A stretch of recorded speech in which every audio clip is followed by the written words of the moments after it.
প্রথমেই উত্তরটা দিয়ে দেই। আপনারা অনেকেই জিজ্ঞেস করেছেন, "ম্যাডাম আপনি এরকম লেখেন কখন?" আমি এইগুলো লিখি রাত ১:৩০টাও হয়তো বাজে, ২টোও হয়তো বাজে। যখন যেটা মাথায় আসে তখন সেইভাবে লিখি। চেষ্টা করি মানুষকে বোঝাতে। নিজেও বুঝতে অনেক কিছু চেষ্টা করি। যতক্ষণ নিস্তব্ধ না হয় ততক্ষণ মানে লেখাটা ঠিক আসে না। অনেকের ভালো লাগে, অনেকের ভালো লাগে না। সেটা হতেই পারে। সেটা আমারও তো হয়। অনেকের লেখা ভালো লাগে, অনেকের লেখা ভালো লাগে না। মন ছুঁয়ে যায় অনেকের লেখা ভীষণভাবে। যাই হোক, আমি যে পোস্টটা করেছি, আমি প্রত্যেকটা পোস্ট শিডিউল করি।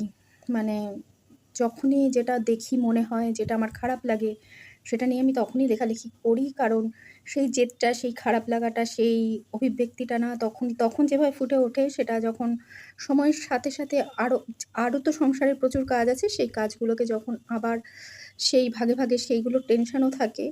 সেইগুলো যখন করি তখন সেটা আস্তে, আস্তে সেটা একটু ডাউন হয়ে যায়। তো যখনই যেটা মনে হয় তখনই সেটা আমি লেখার চেষ্টা করি এবং সেটা রাতে লেখার চেষ্টা করি। তো যাই হোক, তো আমি রুদ্রনীল বাবুকে নিয়ে আমি একজন বিচক্ষণ ব্যক্তি জানি। ভরসা আছে, বিজেপির ওপর আমার প্রচণ্ড ভরসা আছে। মুখ্যমন্ত্রী মাননীয় বিজেপির ওপর বলে না, ইনি যদি আজকে যেকোনো দলের নামকরণ করতেন বা যাই হোক, যে কাজ করবে তার উপরেই ভরসা জন্মাবে এবং ভরসা করার মতন উনি যে টেকনিকগুলো নিচ্ছেন, সেই টেকনিকগুলোর জন্য আপনাকে স্যালুট। মানে মুখ্যমন্ত্রীকে স্যালুট এবং শ্রমিকবাবুর প্রত্যেকটি কথা আমার যেন ভীষণভাবে মন ছুঁয়ে যায়। শুভেন্দুবাবুর অ্যাকশন, মাননীয় মুখ্যমন্ত্রী শুভেন্দুবাবুর অ্যাকশন এবং শ্রমিকবাবুর কথাগুলো। প্রত্যেকের কথার ধার আছে এবং তার সাথে আমি রুদ্রনীল বাবুকেও তার পাশে বসিয়েছি। এবং কালকে যখন আমি পরমব্রত, কাল না ২ দিন ধরে, ২ দিন আগেই এটা আমি দেখছি ২ দিন ধরে যে পরমব্রতকে যখন আমি দেখছি তখন আর আমি নিতে পারছি না। সত্যি নিতে পারছি না। মানে সেই রিঅ্যাকশনটা, ব্যান্ড কালচার কিন্তু আমি আগেও লিখেছি ব্যান্ড কালচার নিয়ে, যখন অরুণোদয় বন্দ্যোপাধ্যায় মারা গেছিল। যে ব্যান্ড কালচার একদম আমার পছন্দ না। আমি কাকে সাপোর্ট করেছি? রুদ্রনীলকে সাপোর্ট করেছি না? আমি ভালো, ভালো অভিনেতা অভিনেত্রীকে সাপোর্ট করেছি। যারা সৎ পথে, সৎ ইচ্ছায়, সৎ গতিতে চলছে তাদেরকে সাপোর্ট করেছি। তার সাপোর্ট করার ফল কি এই যে আমি পাশে বসিয়ে আমি পাশের চেয়ারটা দিয়ে তাকে একটা বড় মহান নিজে সাজবো। তারা কানের সামনে তারই বক্তব্য অনুযায়ী প্যাপু, প্যাপু বাজালে তাকে আমি জড়িয়ে ধরে চুমু দেবো। সব জায়গায় তো চুমুর কাজ চলে না। হ্যাঁ, আপনি ওই জায়গাটা আপনি ওকে দিতে পারেন না। আমার মতে মনে হয়েছে যে আপনি ওই জায়গাটা ওকে অন্তত দিতে পারেন না। যে এখন বাচ্চাকে ভিকটিম সাজিয়ে সে অনেক, অনেক বহুত বাতেলাবাজি কথা বলছে। হয়তো মুখ দিয়ে আমার এই কথাটা বেরোচ্ছে, কিন্তু আমি নিজেকে মানে কন্ট্রোল করতে চাইলেও অনেক সময় কন্ট্রোল সবকিছুতে করা যায় না। তো যাই হোক, আমার এটাই বক্তব্য। ও ও ভালো অ্যাক্টর। ও ভালো অ্যাক্টিং করে। ওর মেধা আছে। কিন্তু মেধা এই বিষয়ে আছে যে কাকে কখন কোন পোজে ল্যাং মারতে হয়, আবার ল্যাং মেরে আবার কাকে কোন পোজে ধরতে হয়। এই এই এই এই ইয়েটা বেশ ওর, ও ভালো অভিজ্ঞ এই ব্যাপারে।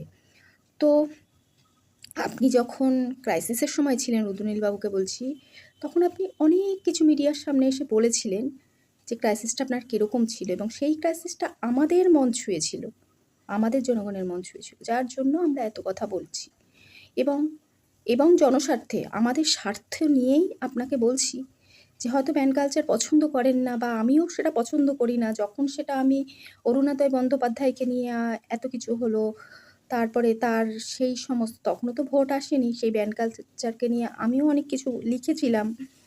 তো আমি বলব, আপনি এমন কাজ করুন, আপনাদের শ্রেষ্ঠ মাথা এমন কাজ করুন যারা এই অসহ্য যন্ত্রণা দিয়েছে, যারা মানে প্রত্যেকটা মানে ইম্পর্ট্যান্ট জিনিসকে এড়িয়ে গিয়ে মুখে কুলুপ এঁটে নিজের স্বার্থসিদ্ধি করার জন্য সারা জীবন নিজেকে পিঠ বাঁচানোর জন্য নিজেকে সেই দিকে এগিয়ে দিয়েছে, তাদেরকে অন্তত এই যে আমাদের জীবনটা, যে আমাদের সমাজটা, আমাদের যে বাংলাটা যে ৫ বছর পিছিয়ে আছে না, সেই ৫ বছরের জন্য তাদের ঘরে, ঘরে গিয়ে কিছু খাবারের জন্য টাকা দিয়ে আসুন। যে তোমাদের কাজ করতে হবে না।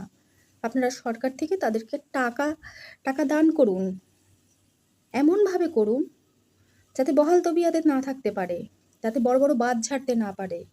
যে বসে থাকার জ্বালা, অল্প পয়সায় স্বল্প পয়সায় পেটের ক্ষুধা নিবারণ করা। কারণ প্রত্যেকের ঘরে তো সন্তান আছে, প্রত্যেকের প্রত্যেকেই মা-বাবা হয়েছে। সন্তানগুলো তো কোনো অপরাধ করেনি।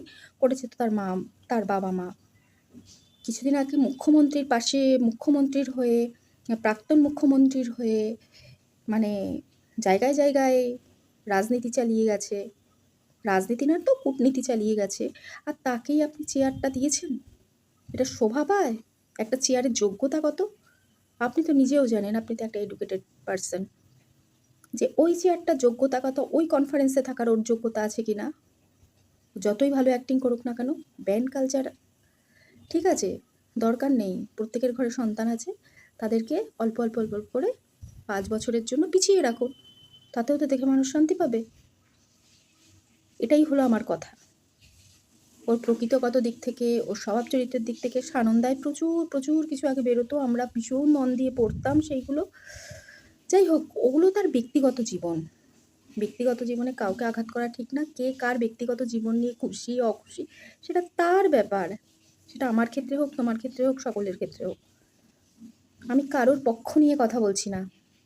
আর যারা আমাকে এতদিন বলছিলেন তৃণমূল তৃণমূল, এখনও বলে যাচ্ছেন, বর্বরের মতন এখনও বলে যাচ্ছেন যে তৃণমূল, আমি তো জানতাম তুমি তৃণমূল করো, তুমি তৃণমূল করো। করি কি? তৃণমূল কি? আমি আজও বিজেপি করি না, তৃণমূলও করি না, কোনো মূলই আমি করি না। আগেও বলেছি, এখনও বলছি। আমার ভাষাটা আপনারা বুঝতে পারেনি। 2 বছর 2.5 বছর ধরে যে এত লেখালেখি করি, কিন্তু ভাষাগুলো বুঝতে পারিনি। হয়তো আঙ্গুল তুলে দেখাতে পারিনি। আঙ্গুল তুলে দেখাতে পারিনি। কিন্তু কোথায় ভুল, কোথায় ঠিক একটু দেখানোর চেষ্টা করেছি। সেটা দেখার চেষ্টা করেননি। এটাই হলো আপনাদের অপরাধ। আপনি কি ভাবছেন, আপনারা কি ভেবে আমাকে কথাগুলো বলছেন, এবং রিঅ্যাকশানগুলোও খুব খারাপ দিয়েছেন। আগেও দিয়েছেন, এখনও দিচ্ছেন। আগেও একরকম ভেবে দিয়েছেন, এখনও আরেক রকম ভেবে দিচ্ছেন।